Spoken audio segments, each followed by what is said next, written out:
Good afternoon, everyone. My name is Lori Sue, and I'm a licensed acupuncturist practicing in Fullerton, California. My capstone is a case series on integrating acupuncture with fascia manipulation. With the increasing recognition of fascia's role in myofascial pain, it is interesting to explore the overlaps between the two therapies and their integration in clinical practice. Before we start, I'd like to quickly acknowledge the people who helped make this capstone possible. Let's begin by introducing fascia manipulation. It is a framework of diagnosis and manual therapy technique aimed at evaluating and treating bodily dysfunction by restoring normal gliding to the fascia system. It is also known as the Steckel method because it was developed by an Italian physical therapist, Luigi Stecco, with contribution from his son Antonio and his daughter Carla Stecco. The framework is based on a biomechanical model that they developed, which lays emphasis on the significant role of the fascia in treating musculoskeletal disorders and related internal organ dysfunction. Why is that? The Stecco family is the forefront of fascia research, contributing a lot to the new understanding of the fascia's role in the human body, of which is the idea that the fascia is a sensory organ. The fascia, as you may know, is a 3D continuum of connective tissue that wraps around the muscles all the way down to the muscle cells. It wraps around the bones, the nerves, the blood vessels, and organs. Historically, it was considered just an inert tissue for support and structure, and it was tossed away during anatomical dissections. It is through this perspective that much of conventional medicine is based on, and therefore do not consider the involvement of fascia in the treatment of pain, in movement disorders, or other internal dysfunctions. However, research in the last 30 years have provided more evidence that the fascia is a highly innervated organ with an important role in the movement and systemic regulation. It is filled with mechanical receptors, nociceptors, proprioceptors for coordination of movement, as well as a lot of autonomic innervation for thermoregulation and vasodilation. As such, it is an important component in the coordination of muscle movement by connecting motor units into sequences for smooth movement. This new understanding of a 3D continuum of innovative matrix suggests that the fascia might possibly be the biological medium that manual therapy and acupuncture works on that explains the systemic effects without directly interacting with the peripheral and central nervous systems. And so the Stecco method is built on this new understanding of the fascia to create a framework for treating fascia dysfunction. The FM biomechanical model describes fascia's role in coordination of movement via lines of motion in 3 planes. The sagittal plane for moving in the forward and the backwards direction, the frontal plane for moving in the lateral to the medial direction, and the horizontal plane for the intra and extra rotation movements. The model also breaks down the body into 14 segments, with each segment having one center of coordination point to help control muscle spindles that regulate unidirectional movements of connected tissues within that segment. Each segment also has centers of fusion points to regulate movement across the planes for complex motion. In FM theory, these coordination points are activated along lines of movement and therefore can be treated as a sequence accordingly. One way that the fascia dysfunction occurs is when there's densification within the fascia. Densification happens when hyaluronan, the lubricant between layers of the fascia, self-aggregate and becomes viscous due to inflammation, overuse, immobility, and injury. The areas that are densified show up with pain due to entrapment of free nerve endings. They also feel gritty, sandy, and hard or rough to the touch. While this can happen all over the body, when densification happens over CCs and CFs, this adversely affects muscles, ligaments, and joint function, and also impact functional visceral conditions. FM treats the densified points with a technique to restore gliding and fluidity by applying deep pressure to induce local heat to break down hyaluronic acid aggregation. While this is very painful during treatment, in the long term, it does show reduction in chronic pain, improvement in the range of motion, and eventual healing is observed. Now let's turn to Chinese medicine perspectives on treating fascia dysfunction. In Suan chapter 39, there's a famous quote that when there's pain, there's no flow. When there's no pain, there's free flow. Pain in Chinese medicine perspective is the destructive obstruction in the channel and stagnation of qi and blood.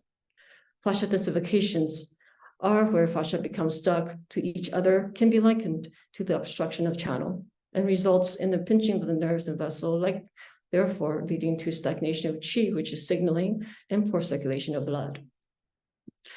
Therefore, when we needle and apply manual therapy or heat, this will resolve pain by releasing entrapped free nerve endings and help promote the smooth gliding of fascia.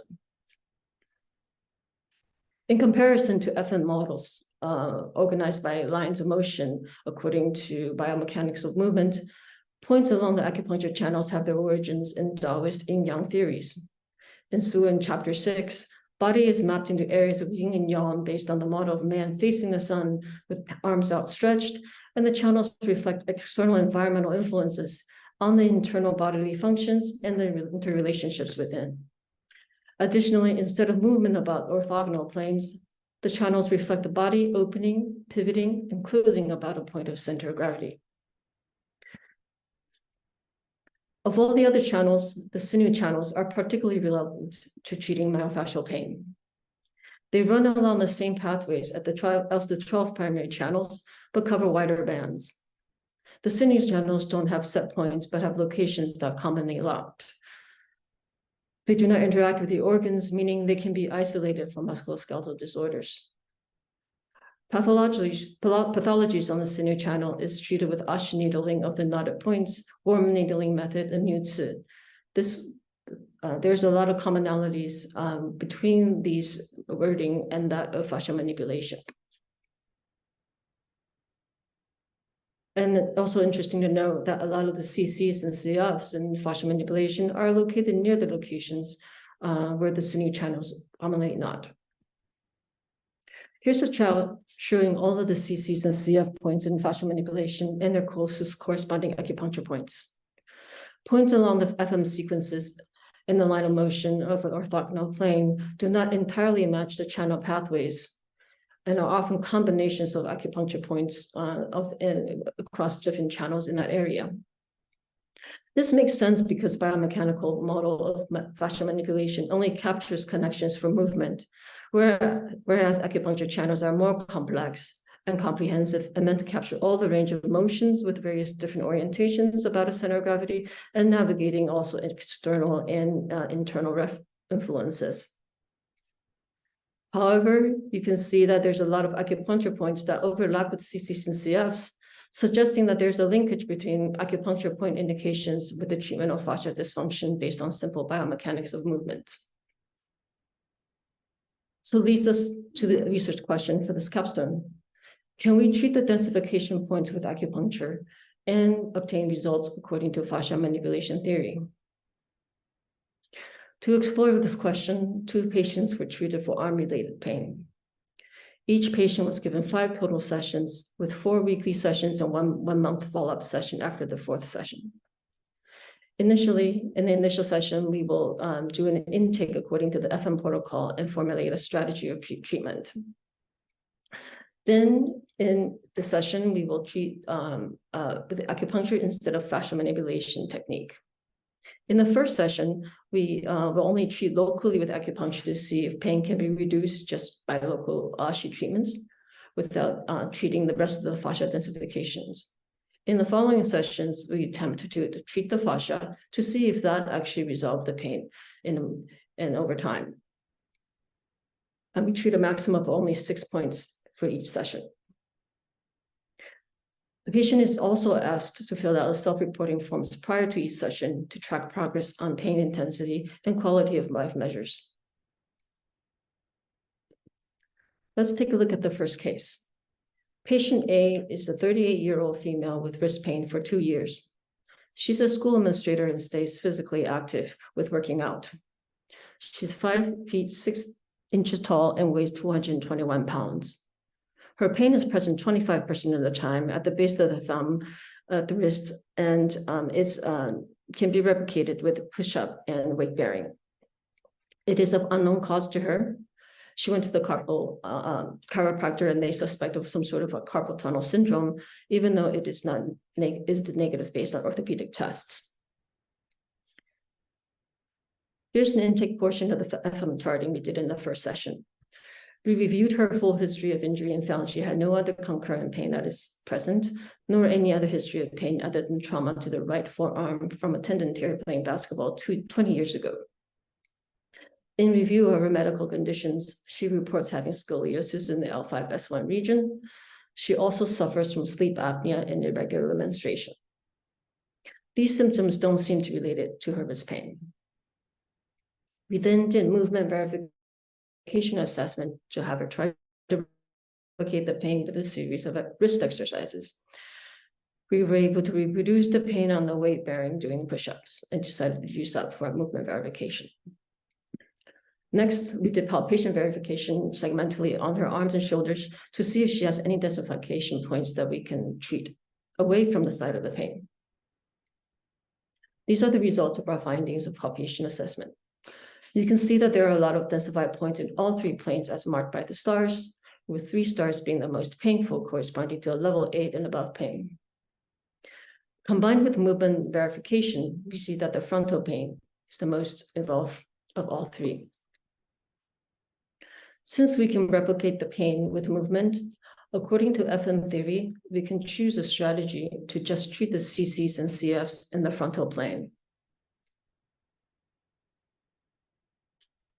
From the assessment findings, we formed the hypothesis that the tendon tear in the right forearm created a descending compensating pattern in the fascia that contributed to this wrist pain. So therefore, the first session, we Fascia needled with a local movement at the site of pain. At the clinic, the patient was able to do some push-ups without feeling pain, and was sent home with a patch and was told not to put any more strain on that wrist for the duration of the week. No CCs were treated in the first session. When the patient came back in the second session, she reports that the pain is reduced by 20%, but that it was still there from doing push-ups. We palpated her arm and confirmed the same densified points were still there. And so we started with the most tender points on the frontal plane with points above and below the cytoplasm, which is the wrist in this case. These points were on the hand and in the forearm area. We chose 6 of them to treat.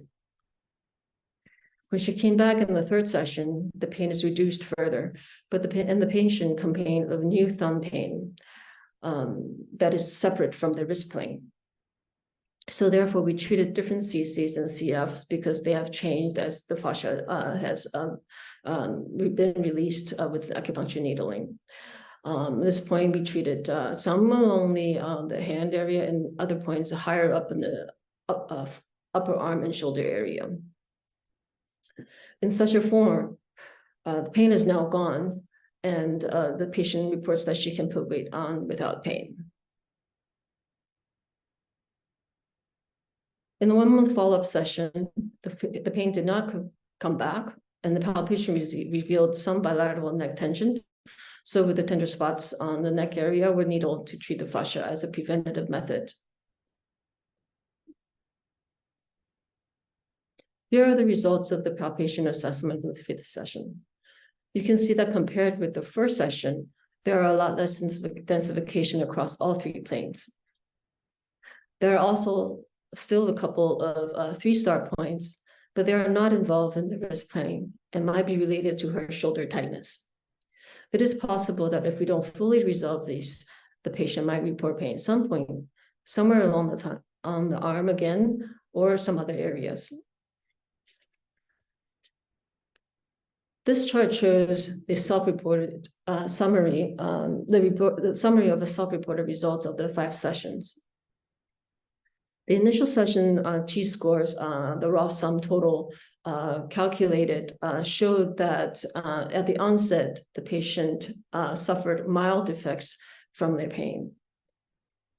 From the first weekly treatment to the 1-month follow-up, The T-score changes for the pain intensity is 15.1. Physical function was 8.8, but pain interference is 15.1. All the changes were greater than the general meaningful change threshold of about 6 points. The visual analog scale also reflected the similar kinds of improvement, whereas initially the patient suffered a pain, some mild pain level of 4 to 2. By the end of the fifth session, there was 0 pain interference. Now let's take a look at the second case. Patient B is a 38-year-old male with a left shoulder pain that was on and off for 5 years. He is a member of the clergy, plays golf, and weightlifts three times a day, three times a week. He's 5 feet 8 inches tall and weighs 163 pounds. He complains of constant left shoulder and wrist pain that is worse after going to the gym. It is unknown cause, possibly due to bad posture during workout, and is recently exacerbated with carrying new baby son. He had prior PT and chiropractor treatment without improvement and tried acupuncture once 4 years ago for this pain. Here's the intake portion of the FM charting we did on the first session. We reviewed his full history of injury and found he also suffered from right-sided headaches with numbness down his right fingers. He also hurt his lower back on the right side from a bad gym workout a while back. So even though this patient complained of left shoulder pain, his history suggested. Oh, lastly, he also hit his head as he was a child on the right side. So even though this patient complained of left shoulder pain, his history suggests that some involvement from this right-sided injury is probably the cause of his pain on the left side. In the review of medical conditions, he reports having some ENT issues, TMJ pain, and frequent urination. The additional head symptoms seem to corroborate the fact that the root of his pain might be coming from the head area, the head injury that he suffered as a child. We then did movement verification assessment to have him try to replicate the pain with a series of arm movements. We were able to reproduce the pain by a foreflexion of the arm. There was also range of motion restrictions with this movement. Next, we did some palpation verification and on a segmental basis of his arms and shoulders bilaterally to see if he has any densified points away from the site of pain. These are the results of our findings. You can see that there are a lot of densified points in all 3 planes, marked by the stars, with 3 stars being the most painful again, and there are quite a few of them. Combined with the movement verification, we see that the most likely plane that is involved is again similar to the other first case is the frontal plane. Since we can replicate the pain with movement according to FM theory, we can choose strategy to just treat the CCs and CFs in the frontal plane to resolve this shoulder injury pain. From the assessment findings, we formed the hypothesis that the head trauma and the neck injury sustained as a child created a descending compensating factor in the fascia that contributed to the left shoulder pain showing up much later on in life. So to treat this patient on the first session, we oxyneedled locally with movement at the site of pain to again isolate the effect of local acupuncture treatment from treating the fascia.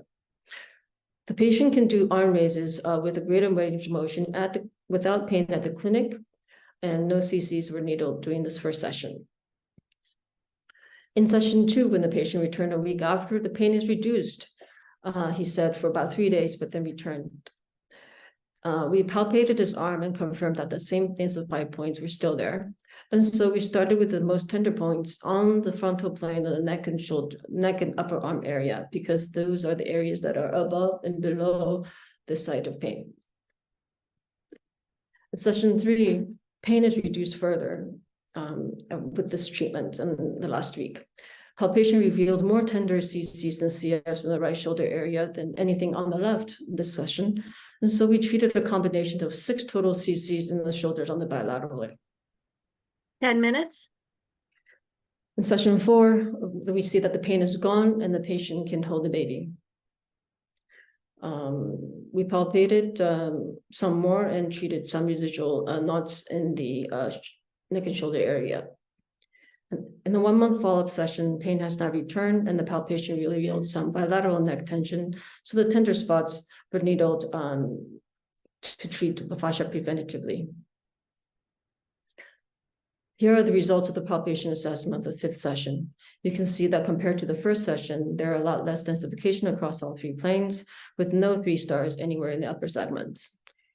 The patient complained of a little bit of a pain at the base of the neck on the left side, so we palpated down the full body on the left side to the legs, and we were able to find some densified point on his lower left leg. And so this suggests that his residual neck pain might be related to compensation from his right pain in some way, instead of anything happening on the upper areas of the body.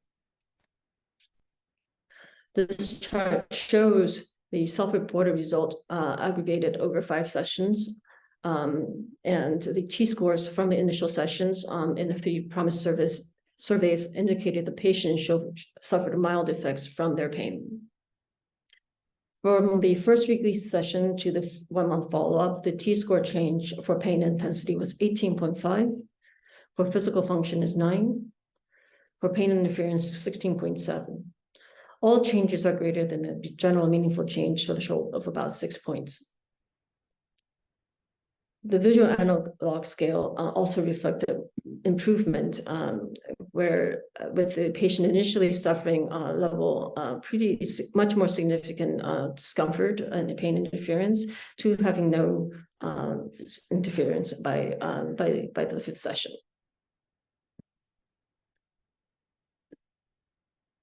The key takeaways for me from this case studies were that while the 2 cases are very similar, they nonetheless showed that resolving the fascia dysfunction systemically away from the site of pain can provide pain relief. The FM palpation assessment enhances understanding of myofascial pathology and treatment strategy. It also showed that acupuncture and FM techniques may be used interchangeably and effectively for myofascial pain relief. The findings of this case study support the concept that the fascia is a main medium for explaining the acupuncture's effects when it comes to sinular pathologies. There are some limitations to my case studies. First of all, these 2 cases are both of simple movements, and they can be the pain can be replicated on verification, and so we can treat just a few segments in the upper areas without needing to consider balancing movements on the other side or the lower half of the body. We also don't have any cooperating connections with other symptoms that the patients are currently experiencing. So we don't know how that might, this kind of treatment can translate to more complex situations. We also are only treating, we only treated 2 patients with mild effects on the quality of life from the pain.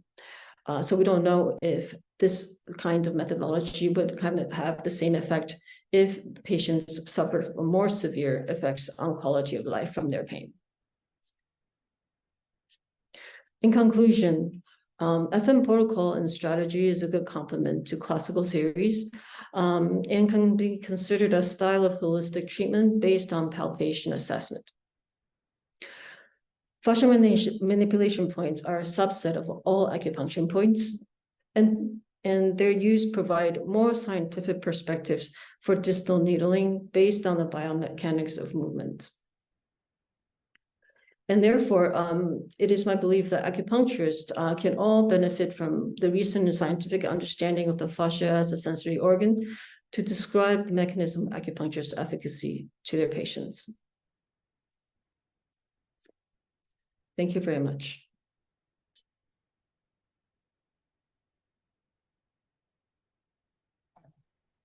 Laura, you're about 5 minutes left. Can you just tell me a little bit more about just the treatment on one of your patients? Do a comparison. Did one get better than the other faster? And do you have any thoughts as to why that might have happened?